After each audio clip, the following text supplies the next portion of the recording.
Hello, everyone, and welcome back to Tokyo on Fire. Today is November 18th, 2016.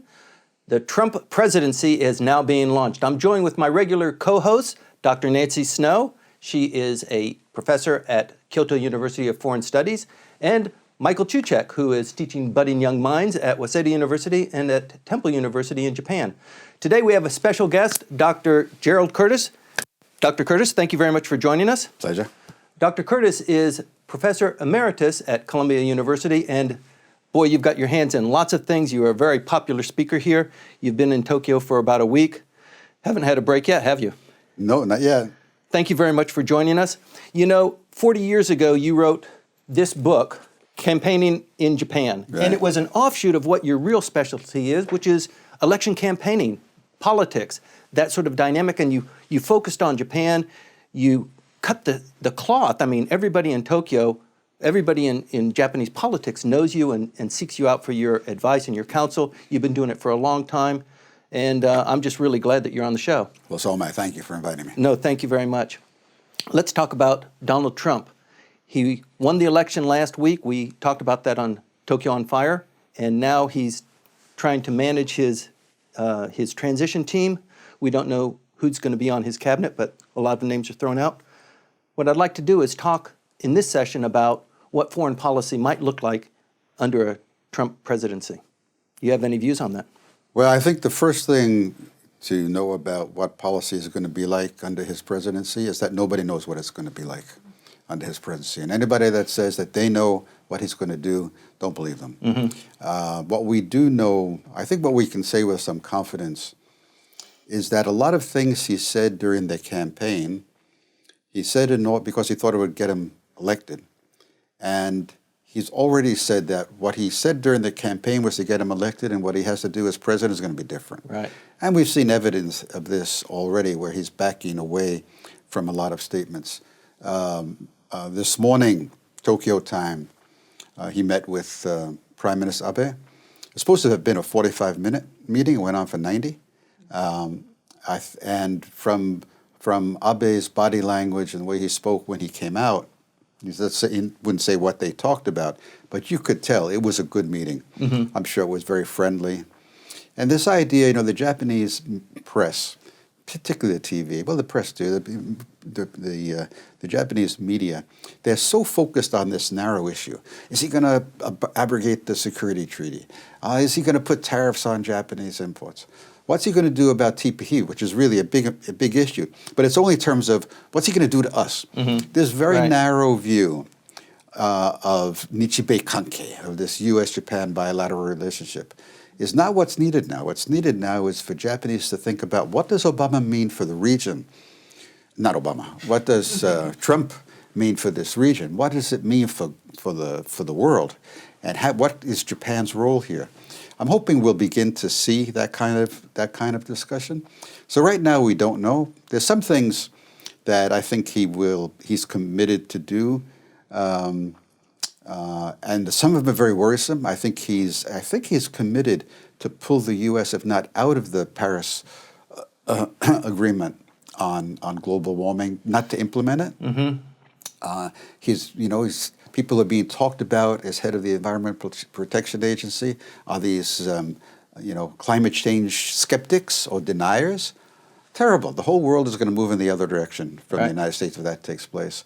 I think he's serious about deporting illegal immigrants who have criminal records, and I think he'll do it. It's not easy. It's going to be, it's a messy business, tracking them down, figuring out what to do about their families. There's lots going on here. Right. Anyway, And the beautiful wall.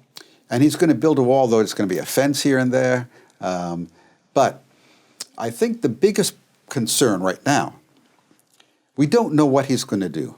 That's a reason for concern, because that sense of uncertainty can lead countries to sort of, anticipate or assume what he might do and react to it, creating a situation that then he will react to. Right. So I've been, the opportunities I've had to meet Japanese leaders here over the last few days, my message is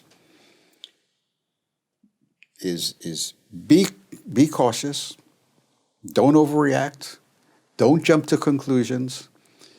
As the people who are going to be key in this administration become more clearly identified, get to know them, try to have as wide a network of contacts at every level possible, and take your time. Mm-hmm. So that's what I'm... Trust, but verify. Yeah, well, yeah, verify before you trust. We had the same situation when Bill Clinton became president. There was a whole new slew. Ron Brown came in as Commerce Secretary. Just a whole bunch of new faces, people that we were unfamiliar with, and I think that's probably the same sort of environment that we're moving into now. A lot of people will be in positions of power and influence. But you didn't have a demonization of a figure like President-elect Trump. Mm-hmm. So with Bill Clinton, I can recall that very well. There was a great deal of excitement about this new generation, the first post-World War II duo with Al Gore. And of course, Hillary Clinton had a formidable role there as well. So even though there was a vacuum, I think Dr. Curtis makes an excellent point. When you have this information vacuum and you're dealing with a highly suspicious character, as Trump is to many throughout the world and half of the American electorate, they're going to fill in that vacuum with all kinds of horror stories. So you see a lot of reportage over the last week where it's all this speculation. Right. And that's why I loved hearing his remarks on Tuesday at the 25th anniversary of the Abe Fellows Program, because he said, let's be cautious and let's be contemplative and build these strong relations. The United States is in the middle of a pivot in Asia, but it also sounds like the president-elect is in his own pivot. I mean, he scoured his web page and taken out all of the comments that he initially had, and it looks like maybe he is also rethinking some of the views that he originally espoused, Michael. Well, I don't know whether that's simply because he's rethinking them or he's trying to whitewash what he has. Now, whitewashing. Or politics. Well, whitewashing, of course, could be simply that he's going to put on a new coat of paint now. But what you talk about being, Professor Curtis, about being cautious and slow. Well, certainly, Mr. Abe simply got onto an aircraft without even an appointment formally set up, without knowing who was going to be in the room with him. State Department didn't know. State Department didn't know. And in the end, he went alone into that room with the translator. And there's no note taker, there's no bag carrier, no one there to back him up. What an incredibly, first, gutsy move on his part in order, on behalf of the Japanese people. The relationship between Japan and the United States was, in a sense of crisis. And he walked in the crisis in that for as long as I've been around, everything in terms of every meeting, every encounter has been managed, and has been a coterie of people around whoever the Prime Minister is, whoever the U.S. President is, who are familiar with the Japan-U.S. relationship. Here, the feeling here is that Mr. Trump knows nothing about us and is actually not interested in finding out. That's been the way it's been looked at here in Tokyo. Well, in the world. Yeah, I mean, I think it was first, I was really impressed that the Japanese government, some people in the Japanese government, were anticipating the possibility of a Trump victory and making contacts with people close to Trump before the election. So as soon as the election ended, they set up the phone call, and it was as I understand it, it was on the phone call that the idea of that Abe said, "I'm on my way to Peru, and I can drop by New York." It's on the way. And Trump's response is, "That's awesome." Yeah. Very important and a very good move. First head of state to visit the president-elect? He's the first head of state. You know, and I think it's, as Michael was saying, nobody knows there's a new group, there's a new group of players on the American side. And I think it was very important that Abe go in, get to see him. Sure. In a very relaxed, informal setting, which is what it was. But, I believe that Abe had certain points he wanted to make about free trade and why it's important for both countries, about how to deal with Putin, who he knows quite well and who's coming to Yamaguchi next month. How to make, importance of maintaining a balance of power in Asia, but also trying to have a good economic relationship with China, because an economic war a trade war between the U.S. and China is a trade war between the U.S. and every country in Asia, because of the supply chains and all the other things that link these countries together. You can't punish the Chinese, who will retaliate for one thing. You can't do that and not have it harm Japan and other countries. So I think, I don't know what they talked about, but I can't imagine that they only talked about let's play golf together, and which I'm sure they did too. But I believe there was something. My guess is that Trump was in the listening mode, and Abe was in this is why I want to get across to you mode.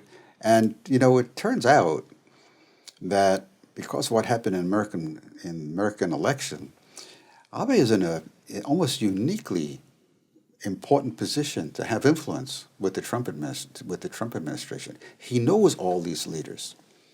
He's going to be around probably in 2021.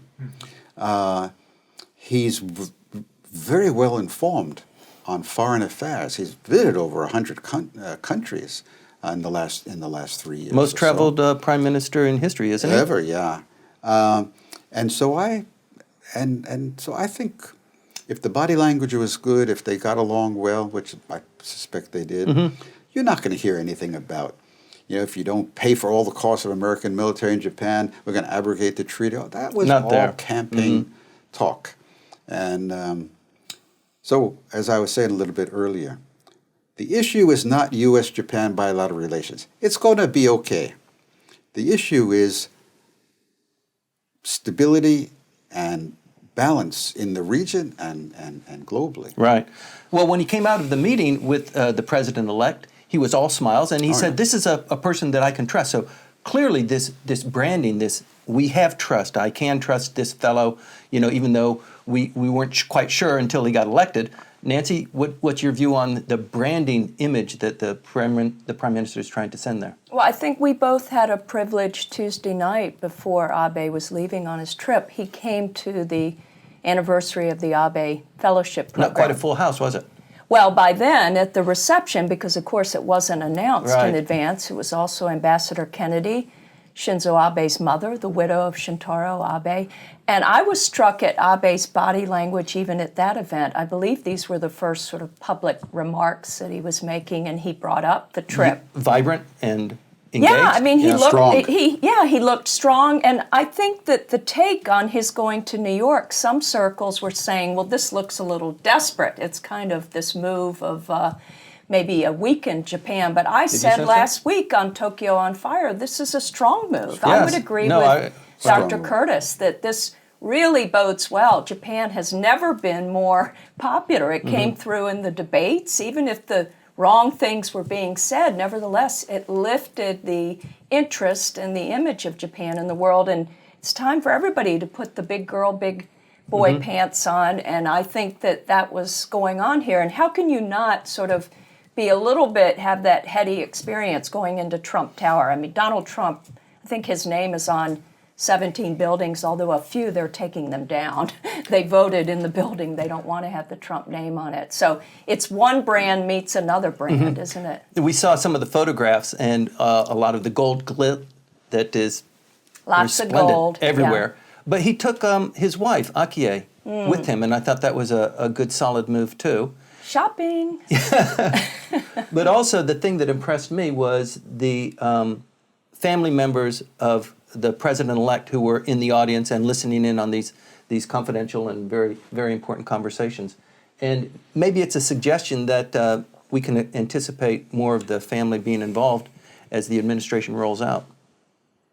Well, Ivanka was there, and I had heard, whether it's a joke or not, that maybe she would be interested in some type of a cultural or role with Japan. Who knows? She was where? She was in the room. she the was- meeting yeah, had in the meeting with Abe. her and her husband, Mr. Right, Kushner. because were Kushner They were in is- the meeting with yes. him. Yeah, that's right. But That's right. Akie was not there. There, she No. was She not. wasn't in the, no, Nancy. Japanese Well, side was- Tiffany's is right down the street, so. So the Japanese was just Abe and his interpreter. That's right. And I wasn't aware of who was on the. I knew That's Pence, right. Pence was there. And then- Flynn was there as well, according to the Nikkei Shimbun. So that's more reason to believe that this was a setting in which Abe probably did a lot of talking, and Trump was listening, and the people with him were taking notes. You see, what struck me, Nancy mentioned this reception where Abe made some comments, in which he said that, you know, he wants to make the point that the system of free trade, the free trade regime has made possible the post-war economic development of the region and the world, and that he will continue to defend free trade, human rights, democracy. This is not a man, and this is no longer a country that goes in with head bowed saying, yes, sir. Oh, When Americans say, we're going to go in this direction, we expect you to go with us. Not if they don't think it's in their interests. So this is a new ball game. right. And I think it's very appropriate that Abe go in with a strong sense. I want a good relationship with America. I think we can have it. And these are the issues we think are important. And I'm pretty sure that's what he did. And on this TPP, the Trans-Pacific Partnership, you know, I came a week ago to Tokyo, last Friday, today, it's actually a week ago. And I've been giving a lot of speeches. And until the day before yesterday, I was saying TPP is dead. There's no way the U.S. is going to ratify it. You know, probably is, but I've taken out the word zettai ni. Absolutely. Because? Because I'm pretty sure Abe must have made a very strong case about why it's in America's interest as well as Japan's to make this happen. And if the U.S. pulls out of TPP, Abe is on his way to Peru for the APEC summit, and where there's going to be a TPP summit. I would expect, at least I would hope, he's going to push for changing the ratification clause of the treaty and have TPP 11. That is all the countries minus the U.S. And then expand that to a negotiation that would include China and Absolutely. the so-called RCEP countries, this Regional Comprehensive Economic Program. And what'll happen if that happens is that instead of the U.S. being the leader in structuring international regimes in this part of the world, it's going to be Japan. And if that happens, sooner or later, the U.S. is going to come into TPP later. Right. So, in a way, this sets Abe up to have a leadership role in the region that Japan has not had in the post-war period. And it all depends on whether Trump decides to back away from some of the more foolish things he said during the campaign. Right. Because everybody knows U.S. leadership is what's needed. The U.S. is the most powerful country in the world. Not what it once was, but it's still the most powerful country in the world. Yeah. Japan doesn't have that kind of power, but it's a very interesting time in world history and in the history of our relationship. It sure is. There are a couple of issues that are ripe for change under a different kind of administration. The most pregnant one seems to be Okinawa. Do you have any views on Trump coming in and doing something about Futenma, or perhaps requisitioning less forces on Okinawa? Just taking forces out unilaterally. What do you think? I don't think there's a chance of that happening. And I think it's going to be pretty low down on his priority list. I think people like Flynn, who's going to be the new national security, be the national security advisor. Military people don't want to mess with the Okinawa. Military never likes to give up anything they got. They don't want to. So and Abe has been so committed to the Futenma relocation to Henoko. The U.S. is not going to say, well, let's do something else. If Abe would say we can't pursue this option, we must do something else. Well, I think then he'll have to negotiate it with. Then I think the Trump people will have to figure out what to do. But my guess is that they're gonna leave it as it is. Keep their fingers crossed that Okinawa doesn't explode. Public opinion doesn't become very much more intensely opposed. I don't think they're going to do much about it. And the idea of unilaterally pulling troops out of Japan, why would you do it? Well, he said it. I mean, Trump said it. But you think the Pentagon is going to say, "Oh, yes, sir, that's what we should do"? No, they'll. I think it's middle of November. It's almost two months till he becomes president. One only hopes that he treats this 2 months as a real opportunity to study, to learn, to listen, to figure out. Now that he won the election, which I don't think he expected to do, maybe in the last week he started thinking, "Oh my God, I'm not going to lose and have an opportunity to go back to New York and start my own media company and make a lot of money. I may be stuck having to be president of the United States." And read those briefing papers.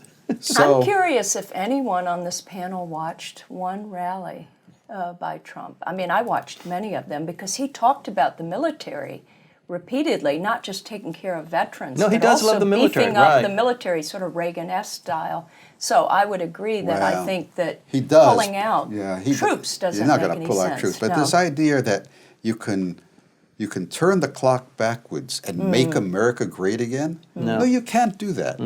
We're not going to go back to a world in which we had unchallengeable supremacy. In East Asia, is the U.S. the major trading partner for countries here? No, it's China. The Chinese don't have to match American military power to make it awfully costly for us to use that power. So we need to find a way to be the central global leader, without thinking that if we say this is what we're going to do, our allies and weak countries will say we'll go in that direction. That's not the world we live in. So I'm hoping that that the people around Trump understand how much Asia has changed, how much Japan has changed, and how much the U.S. has changed, and our capabilities are extensive, but they're more limited than before. We don't know. How about the other end of the archipelago, the Northern Territories? That's coming up. That's going to be a hot topic of discussion. The United States has been very firm about what it thinks the Japanese should do about it. There's an open opportunity for the Prime Minister. Well, I mean, given what Trump has been saying about wanting to develop a good relationship with Putin, the idea that Abe is developing a good relationship with Vladimir, as he calls him by his first name, and when they had the summit in Vladivostok a few months ago. Well, I think under a Democratic administration, you might have had some real concern about Japan and Russia coming to an agreement on the Northern Islands. I don't think you're going to have that problem with Trump. Makes it easier for Abe. Abe's problem is not going to be the U.S. pushback about coming to a deal. It's going to be whether Putin will come up, will make a deal, and I think I think there's a good chance that they'll make a lot of progress next month. I think it's quite clear they're prepared. The Russians are prepared to give back 2 islands. And the question is, then what? Not sure, but it's not inconceivable that you could have an agreement that would call for the immediate return of 2 islands, a peace treaty, and continued negotiation over the other islands, plus an agreement on fishery rights that I think Abe could sell. Probably Putin may have a little bit more difficult time selling the idea of giving away territory to the Russian people than Abe would about accepting less than what their maximum demands. But after all, if it's ever going to happen, it has to happen now while Putin has like 80-90% public support. Right. So the jury is still out. It's hard to tell what a Trump administration will mean to foreign policy, particularly here in the Asia Pacific. But thank you very much, Dr. Curtis, for joining us, a master tea leaf reader on what's happening with U.S.-Japan relations. Please stay tuned.